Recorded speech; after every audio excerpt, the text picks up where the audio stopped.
Olá, aqui é a pastora Vera Lúcia da Web Rádio El Shaddai. Mais uma manhã acordando com Jesus e orando com a pastora Vera Lúcia. Se você ainda não é inscrito em nosso canal, Pastor Sivaldo Costa Oficial no YouTube, peço carinhosamente que você se inscreva. No nosso canal nós temos oração, louvores e palavra do Senhor para edificação do teu espírito.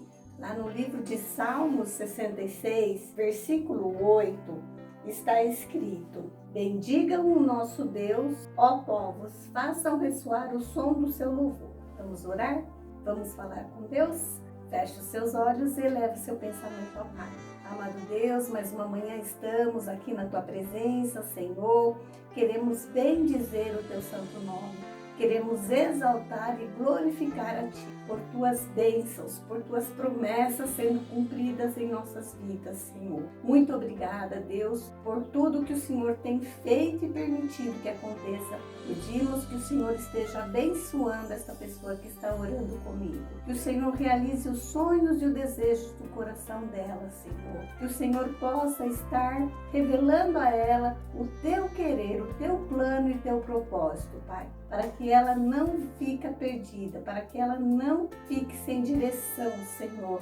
Para que ela saiba o rumo que deve tomar. Deus querido, que ela queira estar diante de Ti, buscando a Tua face em oração, lendo a Tua palavra, Senhor, congregando também juntamente com os irmãos, Pai. Que a Tua graça, o Teu amor e a Tua paz esteja sobre este lar. Repreendemos todo espírito de contenda, de briga, de desentendimento, de discussão, Senhor, todo espírito da maldade que queira imperar nos lares, seja repreendido, amarrado e expulso, em nome de Jesus. Nessa família haja harmonia, união, entendimento, alegria e paz.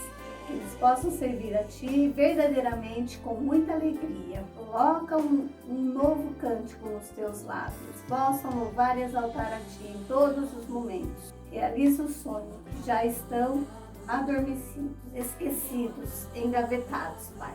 Traz a memória dessa pessoa e que ela volte a sonhar novamente.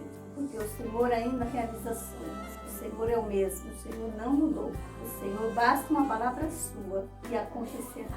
Muito obrigada, Deus, por este dia, por essa oportunidade. Seja exaltado e engrandecido no meio de nós. Em nome de Jesus. Amém? Deus te abençoe e tudo te vá bem.